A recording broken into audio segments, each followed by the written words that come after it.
This Yeah. is one of the blue blood NFL programs that, the owner goes through great lengths to not make head coaching changes, especially after the last three have gone 2-0 prior to Brian Daboll. And yet we have an in-season firing here. Daboll let go of four fourth quarter leads of 10 points or more.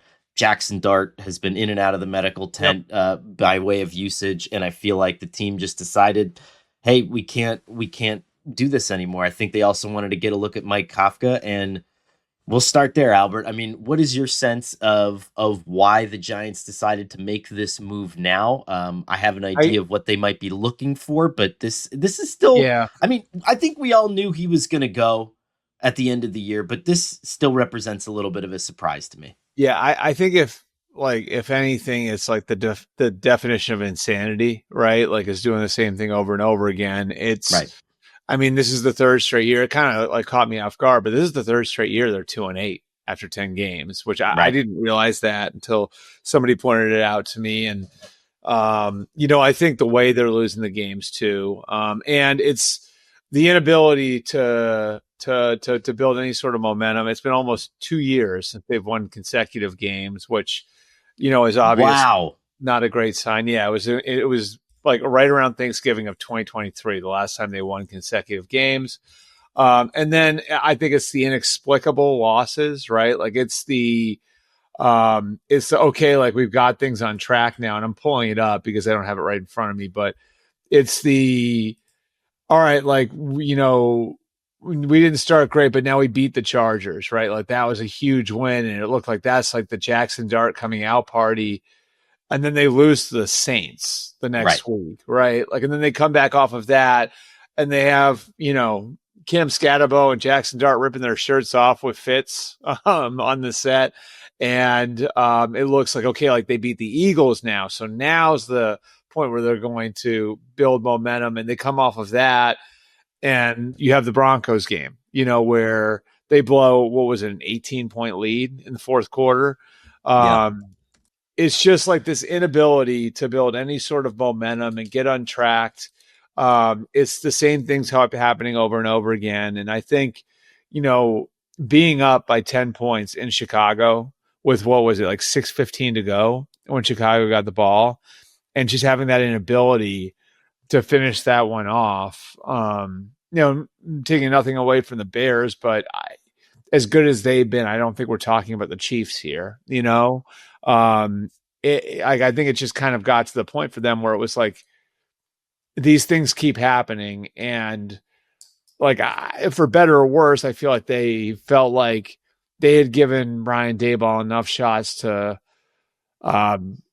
wrestle his way out of it. And so, what this allows them to do now is spend 2 months out in the open. They don't need to hide it from anybody. Right. Start doing their research on where they're going to be going. In the meantime, they get to take a look at Mike Kafka. And I thought this was interesting too, and we didn't get into the Joe Schoen part about this, Right.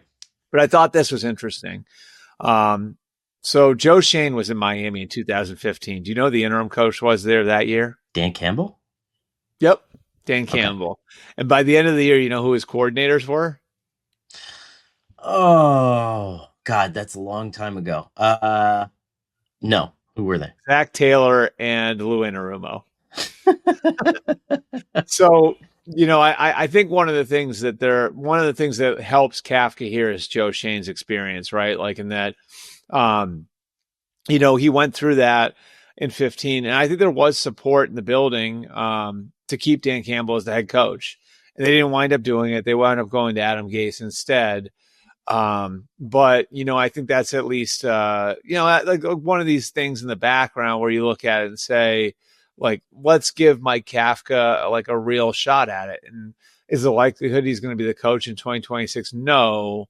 But, like, let's at least give him the runway to see what he can be, because there were a lot of other teams that have interviewed him over the last couple of years that thought a lot of him. And he certainly has a stamp of approval of Andy Reid. There were a couple of years at the end there with Eric Bieniemy where I think Andy Reid was sort of nudging Eric Bieniemy and hoping that he got a job so they wouldn't wind up losing Kafka the way they did.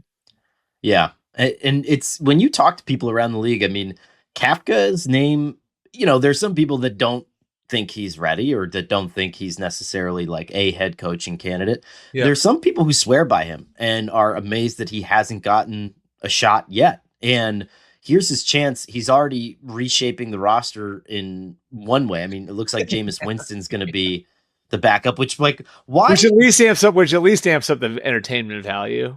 also like why didn't that happen before? Like, Brian Daboll, I think I this mean, is part of the problem with acquiring Russell Wilson in the beginning, in the first place, don't you? I Because like suppose, but at some point, I think I honestly think it's like having to tiptoe around these things, right? Like, I felt like when they signed Jameis and when they signed Jameis and they signed Russ, it was sort of like I'm not positive that Russ is the better option, but they felt like obligated to give Russ and I think that was a mistake, right? Like instead of opening it up and letting Jameis compete for that, which like maybe Russ doesn't sign with you, but what other options did he have? right, I think having Russell Wilson forces you to tiptoe around so many of these things, right. And that's not, and like look, a lot of that's not Russ's fault, but like I do think there's an element of that where you're tiptoeing around all of it.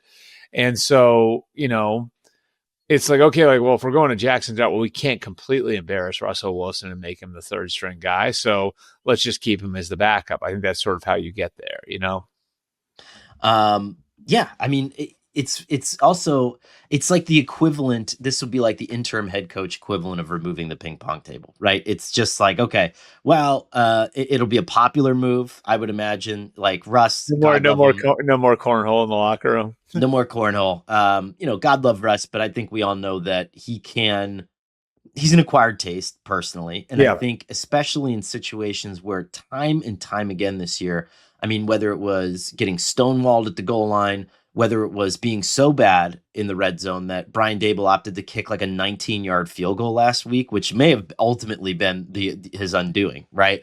That was a reflection of how little faith he had in Russell Wilson. And so I think even if you just throw Jameis in there and he lets it rip, and okay, you have a situation where you surprise somebody and you come out with a win or two that you don't. I mean, you're ending the year on much better vibes than you started the year with. And I think that was such an easy, like, okay, yep, I'm going to do this real quick, and then I'm Yep. immediately going to ingratiate myself to the locker room. Right. And I think that could work to spark them a little bit. And, look, like the interesting thing about the Giants is I don't think they're devoid of talent. So I think and look, like the loss of Neighbors hurt, of course, right? The loss of Scatabo hurts, of course, but like I don't think they're devoid of talent to the point where they couldn't pop a team or two. You know what I mean? Like they play New England a week from Sunday. Could they win that game? Sure. You know what I mean? Like so, I think I think they have maybe it's 2 weeks from Sunday, whatever it is, but they have I think that there is talent on that roster. And I actually think that's why this becomes a really good job too. I think, and so I did kind of a quick canvas when I put out my candidates list, and we'll get to that in a second. But if you look at what's open and what's probably going to open, okay, and so that's what we have right now. We have Tennessee, we have the Giants. Those jobs are currently, I guess, Open. in theory, open. The Dolphins just fired their general manager. And in order to get a good general manager coming in, you're probably going to have to give him the option to get a new head coach, regardless of how Mike Yep. McDaniel finishes the season. You would assume that's open. And then some of the other thorny situations that you're looking at around the league are probably Arizona, Atlanta, and Cleveland to some degree. I think it'll be some mixture of those teams that will have an opening. Vegas, because Pete Carroll is on a shorter than normal contract. It's not going to cost you a lot to move on from him. That's certainly an option. You have to look at something like that there. So when you take all the totality of all those, I don't think it's close. If you have Jackson Dart back next year, healthy, and you have a healthy Cam Scatabo, and you have a high draft pick with which you can get another offensive lineman in there, it's a good job. And probably is the best job by a comfortable margin.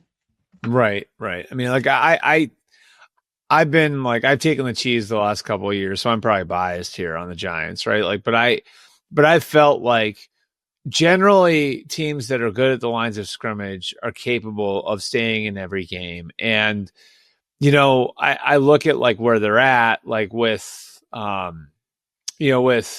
Dexter Lawrence and Brian Burns and Abdul Carter on their defensive front. We'll see what happens with Thibodeau. They've got some, good veteran players they acquire for their secondary and Holland and Adebo. Yeah, like on the offensive side of the ball, like Neighbors, Andrew Thomas. Well, again, Scatabo is kind of like a fun guy to watch. I don't know if he's like a real cornerstone. Yeah. And then you have Dart, and like so you look at it, and it's like that's a team that could jump pretty quickly. You know what I mean? Yeah.